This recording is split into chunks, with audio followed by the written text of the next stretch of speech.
Momento devocional.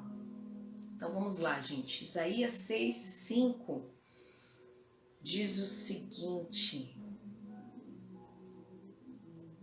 Então gritei, ai de mim, estou perdido, pois sou um homem de lábios impuros e vivo no meio de um povo de lábios impuros.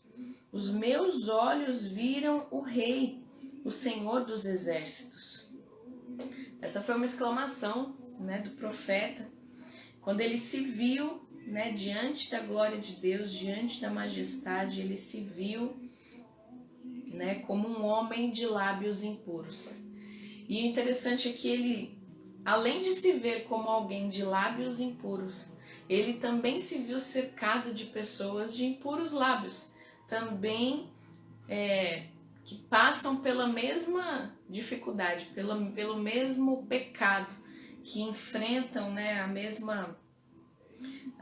mesma luta contra a sua própria carne. E ele reconheceu quem ele era. E aí, vem um anjo, um dos serafins, vem com uma brasa viva e toca na sua língua. E ele se vê liberto disso, ele se vê curado disso. E nesta manhã eu gostaria de falar um pouquinho com os irmãos acerca de maledicência, acerca desse tão grande desafio, que é o falar mal, mas também o estar no meio de malfaladores, de pessoas que agem de forma tão imprópria nessa área. E a Bíblia descreve, existem muitos textos que falam sobre isso, sobre o grande desafio que é dominar a língua. Realmente a palavra de Deus, ela nos ajuda a entender e a reconhecer isso, que de fato é uma das maiores dificuldades do homem, como raça humana, todos nós. E eu vejo que ainda no nosso meio nós precisamos tratar isso. E o que eu quero falar nesta manhã é sobre esses dois pontos, porque nós já sabemos que nós não precisamos falar mal, que nós não podemos, melhor dizendo, falar mal. A palavra de Deus abomina isso, o nosso Deus abomina isso. Esta não é uma prática que deve ser esperada por mim e por você. Nós precisamos lutar contra isso todos os dias, para não falar mal. Mas e quanto a ouvir, a dar ouvidos a quem fala mal? Será que a gente tem escorregado nessa área? Porque quando nós também sentamos com eles e damos ouvidos a eles, por mais que não interagíssemos, ainda que nós não interagíssemos, se nós estamos dando ouvidos, nós estamos consentindo com aquilo.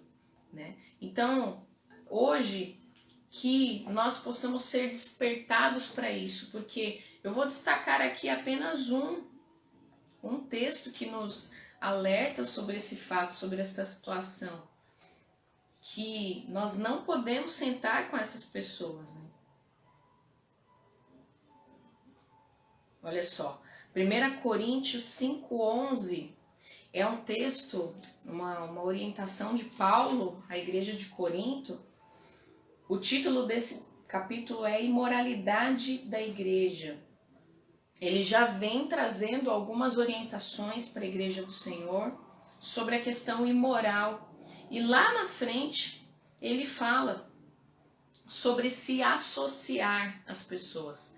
E aí olha só, a igreja de Corinto estava enfrentando entre eles ali pessoas que se diziam cristãs, mas elas tinham práticas ainda mundanas. Olha só, no verso 11. Mas agora estou lhes escrevendo que não devem associar-se com qualquer que, dizendo-se irmão, seja imoral, avarento, idólatra, caluniador, alcoólatra ou ladrão. Com tais pessoas vocês não devem nem comer. E aí olha só que interessante, né? Fazendo um parêntese aqui. Essa coisa de sentar para comer junto, né? A refeição junto, ele é um ato muito valorizado pela palavra de Deus. Jesus ministrou muitas vezes nesse contexto, né? Sentava-se com os apóstolos ou com as pessoas que estavam, ou a pessoa a quem ele visitava, né? E recebia visitas também. Ele se sentava para comer e ele ministrava. O ato de sentar para comer junto, ele demonstra aliança.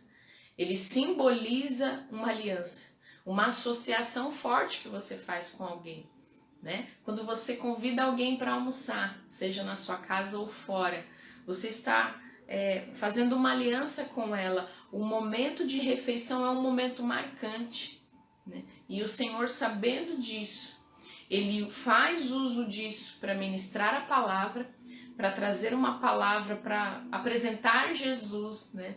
Nós temos isso como ferramenta de evangelismo, olha isso, que precioso.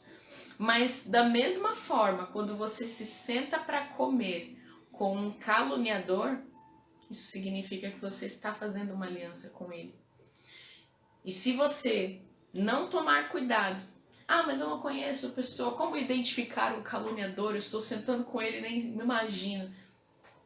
Eu falo aqui de pessoas que já são identificadas assim. Paulo já identificou pessoas ali que eram idólatras, que eram avarentos, que eram imorais.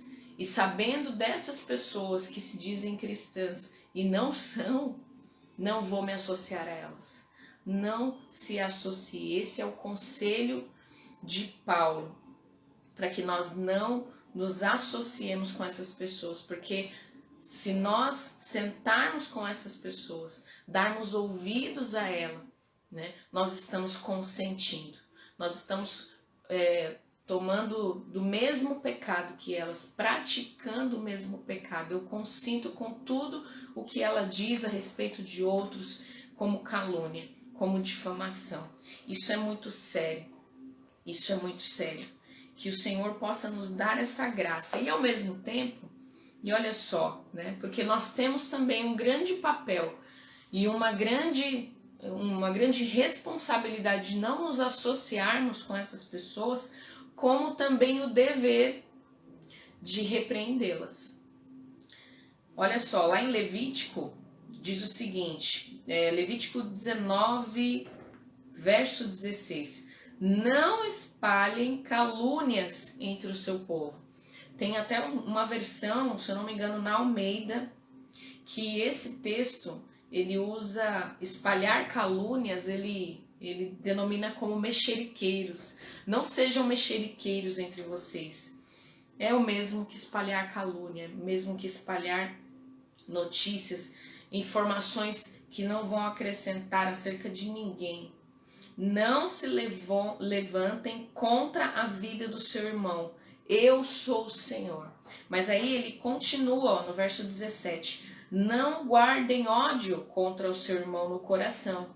Antes, repreendam com franqueza o seu próximo para que, por causa dele, não sofram as consequências de um pecado. Olha só a responsabilidade que Deus nos dá. Você não é um caluniador, você não tem se levantado como um caluniador. O Senhor já te purificou dos lábios impuros, né? Eu creio que sobre a sua vida já foi marcado ali uma brasa viva para que você não levante calúnia contra ninguém. Mas há também uma responsabilidade para nós.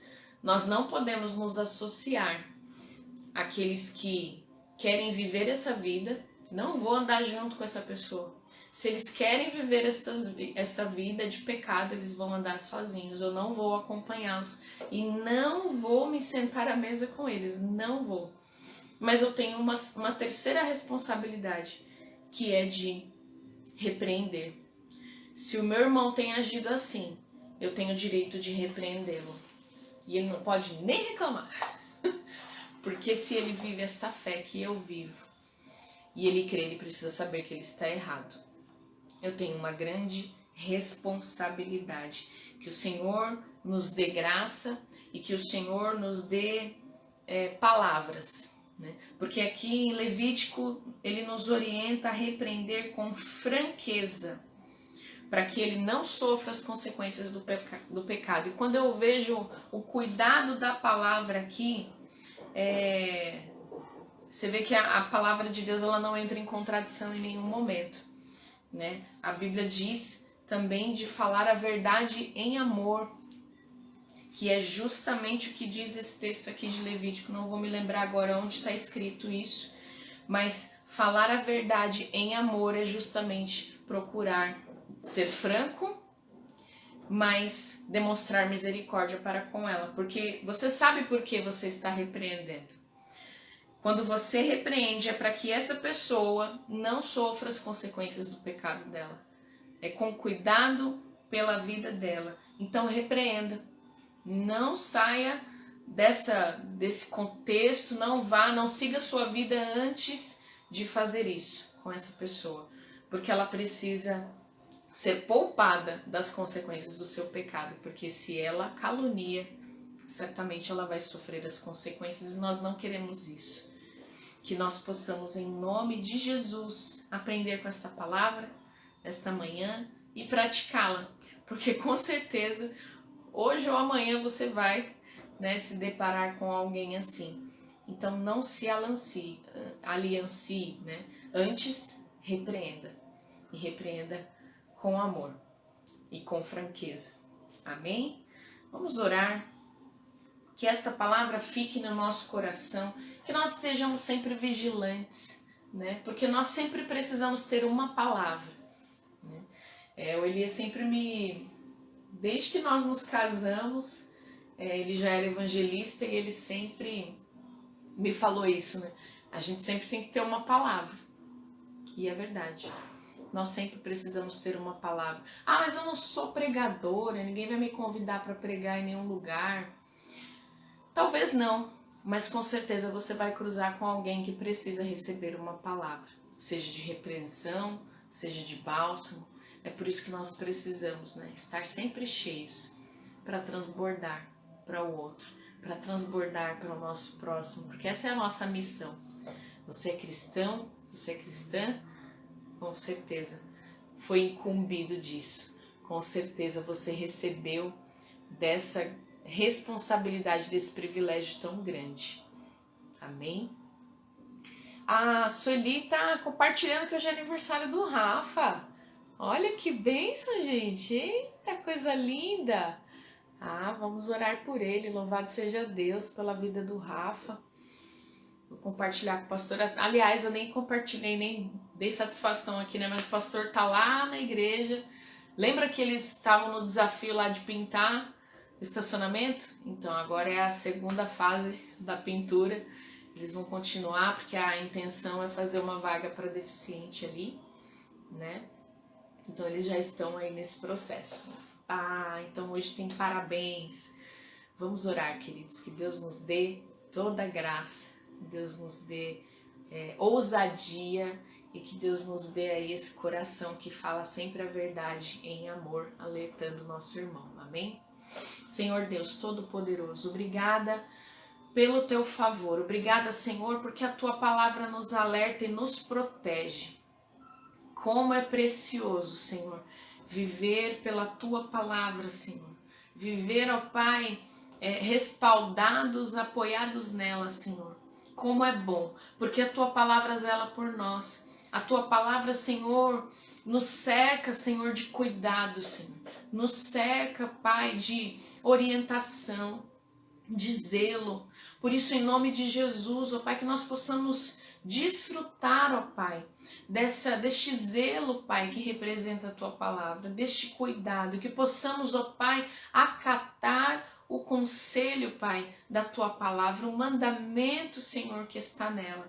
Em nome de Jesus, que possamos nos proteger, ó Pai, Deus, a nossa vida é um sopro e nós precisamos deixar, ó Pai, a tua marca nesta terra. Nós precisamos, Senhor, deixar a tua marca nesta geração onde estamos vivendo, Senhor. Em nome de Jesus, que possamos, ó Pai, gastar tempo nisso. Que nós possamos investir tempo nisso e deixar, ó Pai, as vãs discussões, como diz a tua palavra, deixar, ó Pai, as conversas tolas, as conversas que não levam a nada. Senhor, em nome de Jesus, que possamos ter um foco, que possamos deixar, ó Pai, de investir tempo nisso, Senhor, e tempo jogado no lixo, mas que possamos, ó Deus, em nome de Jesus, ir adiante, fazer a tua vontade, dizendo a verdade em amor para o nosso irmão, ministrando, abençoando quem está ao nosso redor, ó Pai, porque a nossa vida passa rápido, Deus. Em nome de Jesus, ó Pai, que o Senhor venha trazer esta consciência, Senhor, aos teus filhos, que o Senhor venha nos dar, ó Pai, esta clareza, Senhor, não apenas ao longo desse dia, mas que esta palavra fique, Senhor, que nós possamos, em nome de Jesus, mastigar, remoer esta palavra e guardá-la no nosso coração, Senhor, em nome de Jesus, ó Pai. Abençoa, Senhor, a vida do Rafa.